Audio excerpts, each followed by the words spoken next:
Hello everybody, welcome back to the channel. So in today's video, we are going to be talking about the match between Barcelona and Sevilla. And in this game, Barcelona has won 3-0 away from home. Yes, you guys have heard that right. Barcelona have won 3-0, kept a clean sheet against a Sevilla side that many thought was going to be competitive this season. It does seem like Barcelona are going to be one of the biggest title competitors for this upcoming season. Yes, we have dominated Sevilla. Yes, there was also some moments within this game where Barcelona were not playing well, but in the end, we ended on a great note. With Barcelona scoring 3 goals up against Sevilla, we have officially scored a total of 7 goals within the past 2 games. We are literally scoring goals by a lot and also keeping a lot of clean sheets, which is very great. It's going to help us later down the road within La Liga. So what we're going to be doing within this video is talk about the first half, the second half, and then just give my overall review of this game. But before we go into any of this, I do want to speak about our sponsor for today, and that it is going to be the One Football app. If you guys want to find out where I get my information from when it comes to a certain transfer operation, or maybe information about a certain game like team stats, player stats, all of that is going to be compact within the One Football app. If you guys do want to download the One Football app, you can so by scanning the QR code that you do see here on the screen, and there's also going to be a link provided down below that'll take you straight to the App Store. You can download the One Football app, set exactly who and what you do want to follow, and then you'll be set and done from there. I hope you guys do enjoy it. It is for free, it's very informative, it's very entertaining. You guys will love it. But now let's go back into this video and let's talk about the first half, because starting with the lineup, we saw the exact lineup that many of us did expect to see. We saw Ronald Araujo, Koundé, Eric Garcia, and Alejandro Balde starting in that back line with a midfield of Pedri, Gavi, and Busquets, and the front three, which is Lewandowski, Raphinha, and Dembele. The exact starting 11 that we did see in that pre-match preview that we did make. I do believe that this is probably Xavi Hernandez's current best starting 11 that he could place. No, it does not consist of Ansu Fati at this moment. Dembele and Raphinha are the superior ones, and that's completely okay. Let's see how players like Ansu Fati, Memphis, Ferran Torres, Frankie de Jong, and all of these players correspond to decisions like this. So we go into the first half, and let me tell you guys, like I said earlier in this video, Barcelona had some moments where it was a little frustrating. But to basically sum it up, I want to say this: Barcelona is becoming a team where even if they do play bad, they still end up scoring in the end. They end up winning by the end of the day. That is the type of team that Barcelona is. Like, yes, we have the capability to also play well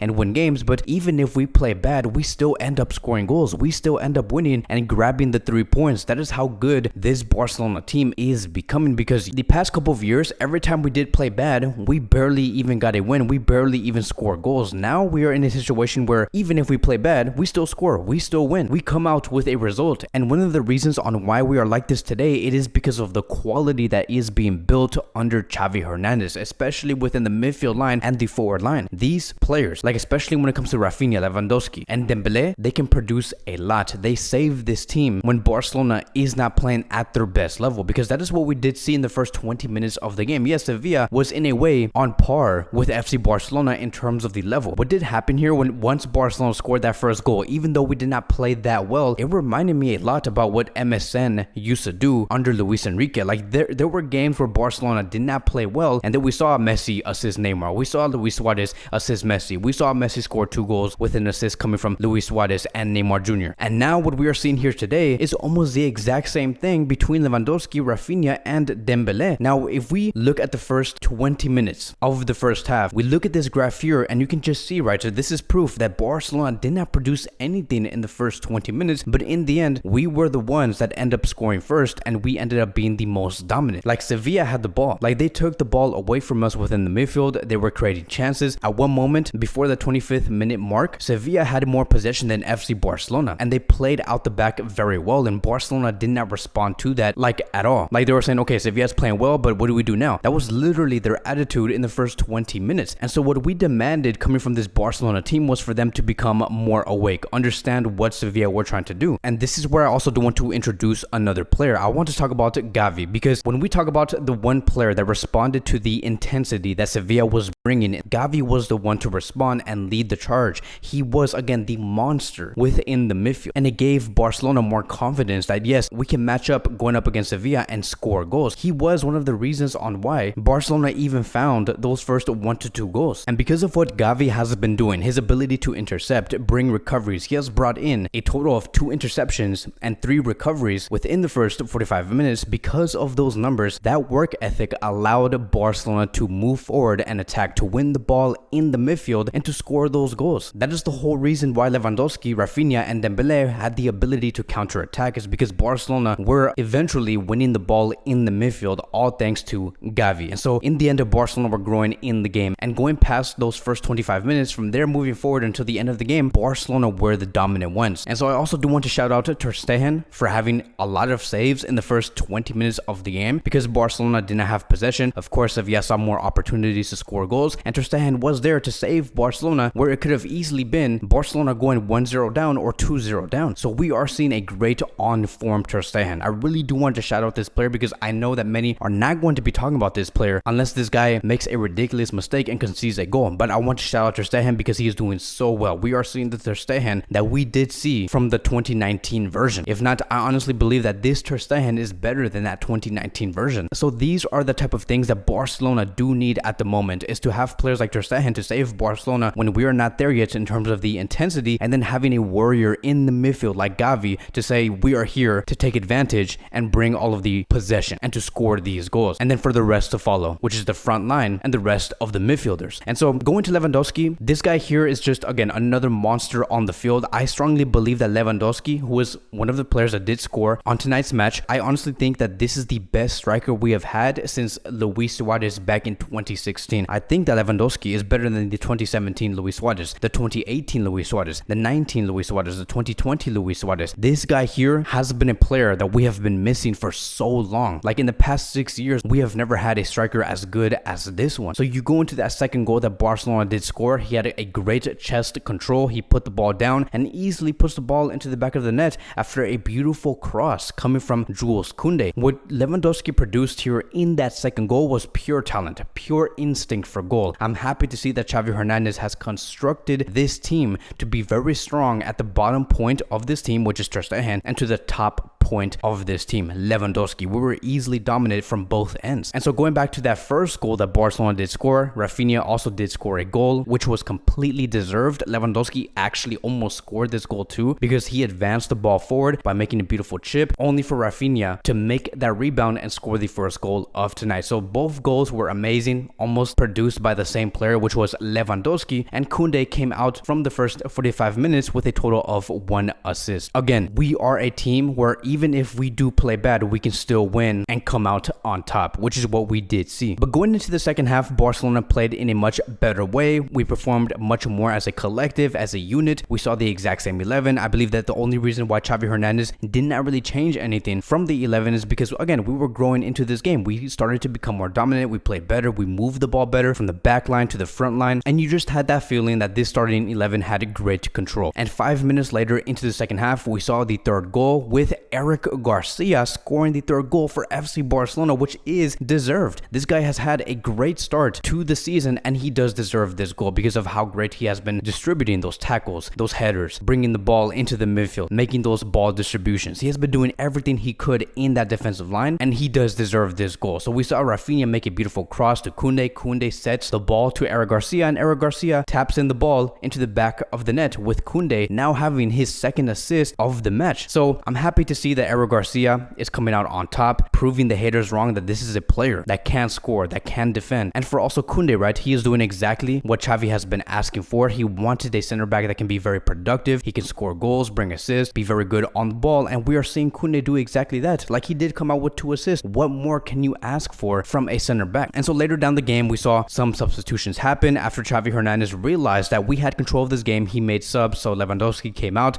Ansu Fati came in, Alba came in, Alejandro Balde came out, Pedri came out, Frenkie de Jong came in, Ferran Torres came in, Dembele came out. And I was not really disappointed with these substitutions. It was mandatory. We need rotation. We need to keep these players healthy, fully fit, not get mentally or physically fatigued. But the one player that really did disappoint me in a way, it was Ferran Torres. Ferran Torres just did not look motivated. He lacked so much rhythm. He looked lazy. I just do not see this player confident at all at the pitch or willing to score goals on the pitch. I have no idea what's going on with this player. I have a feeling that maybe it could be the fact that he barely plays, or maybe because he's combating an injury, but I don't know. At this moment, it just doesn't seem like Ferran Torres is fully motivated to even play on the field, and hopefully he does get better. So this is how I'm going to be wrapping up today's video. We saw a very broken Sevilla side. This is a very broken Sevilla side. They have not won not a single time through this league season so far, and one of the biggest factors on that, it is because this summer they lost their most important group of players. This is the type of Sevilla side that, yes, does confront you in the beginning very well. Like, he's like that one kid that comes up to you and talks a mess about you, but once you do say something back, they step back and they get very insecure. That is what Sevilla basically is. Like, Barcelona came into this field, they responded to what Sevilla were trying to do, and Sevilla stepped back and they're like, oh, okay, so this is what Barcelona's about. Let's step back. I'm not too sure about doing this or doing that. Why is Barcelona playing better than us now? Like, what do we do? So like, they seem like they just panic, which is why that defensive line is just so broken, and why we were able to find so many spaces in the middle of the pitch moving forward past the 25-minute mark. And Barcelona did their job. And so my top 5 best players of tonight's game is going to be this, in no particular order. It's going to be Koundé, Ter Stegen, Gavi, Lewandowski, and Raphinha. I want to thank these players for stepping it up, bringing Barcelona the results, and let's move forward from here. But that is going to be wrapping up today's Barcelona post-match review. Thank you guys so much for watching. If you guys are new here, welcome to the channel. Please like, subscribe, comment, and I will see you guys in the next video.